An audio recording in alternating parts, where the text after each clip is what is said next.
Welcome back to another Top Grades Made Easy video. I am joined again by Barbara from First Rate Tutors, and we're going to take you through question 5 of paper 1, and we're both going to recommend that you try the narrative or story question instead of the description. So, the main reason that I'm going to ask you not to write the description is it's something that real writers don't do. They don't write big 400 word, 500 word descriptions, but they all learn how to write stories. So it's a lifelong skill, it's more fun, I enjoy it more. This is the way that I would write the story. I'm going to start straight in with the crisis. That makes it more engaging for the reader, and it also makes it more engaging for me. So I'm going to start with that moment of drama. Barbara, what are you going to do? So when it comes to story writing, I always suggest to all my students, follow the story mountain structure, meaning your first paragraph would always be setting the scene in your beginning, okay? So in the beginning paragraph, this is where you use really nice pathetic fallacy to establish a sense of mood, a sense of atmosphere, but also you describe the setting so that you can establish for your readers exactly where your story is taking place. Brilliant. So I've started with my crisis, and the reader is desperately trying to catch up. What is going on? And now I'm going to zap them with a flashback where I go back into the past to give them an idea of how we got to this crisis in the first place. The other advantage of that is I'm introducing a really cool structural feature, and so the examiner is going to go, "Oh, nice structural feature, more marks." Okay, so my second paragraph, as we're working our way up the story mountain, is your build up, okay? This is where you're increasing the action, where you introduce your protagonist, the main character in your story, and they are literally setting off on some type of adventure, and you're creating some kind of build up. You can use emotive language, you can use metaphors, you can use similes and so on. However, in this instance, you're creating some sort of anticipation.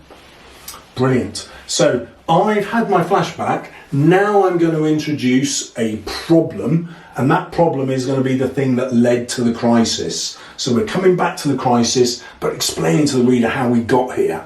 Okay, and this is where our structures kind of meet, right? Because in the top of your story mountain, okay, this is where you're reaching your climax. For my structure, you would simply get to the problem. And in this case, of course, this is where your character meets an unexpected obstacle, some kind of villain, or some kind of unexpected issue which your reader didn't anticipate, okay? And of course, when it comes to the problems, try to avoid things like cliches. And in this paragraph, I always recommend now starting to include your shorter one-word sentences to increase the pace and start creating lots of tension. Brilliant. So we're now going to a solution. Now you'll notice this is only step 4. You might expect the solution to be the end of the story, but it's not going to be. So this solution is going to be a great solution, but it's not necessarily going to work. So I'm always thinking about taking that reader one step forward. Okay, and then now for me, I've gotten to the top of my story mountain. I'm now getting to the climactic part before I go and to what we call the denouement. Paragraph number 4, as your character is now resolving this problem, is what I call the resolution paragraph. Do they run away from the villain? Do they fight them? How do they overcome this obstacle, if at all they do? Or, for example, are they in the ocean and they're in the water? Are they drowning, flapping about, and losing power as they're sinking further and further down, okay? That goes in my resolution paragraph. And I'm also going to end with the resolution rather than calling it the ending, but my resolution is also going to introduce a new problem, because I want my reader to think, this might not be a fully happy ending, and I want to give them clues about what will happen next that makes them think it's not going to be 100% happy. One thing that I should point out is nobody dies in my story ever, because 50% of students kill something and the examiner's going, "Oh, not this again." Okay. So that's why I avoid it. Yeah, that's a great point, because my 5th paragraph is also the ending paragraph. However, there is no new problem, okay? However, what Mr. Salles mentioned is really critical. So for my structure, the story mountain, where your reader gets to the end of the mountain, right at the bottom, You want to avoid in your ending cliches, okay? So for instance, you know, somebody being killed off. You know, you wake up and it's all suddenly a dream. Everything went dark.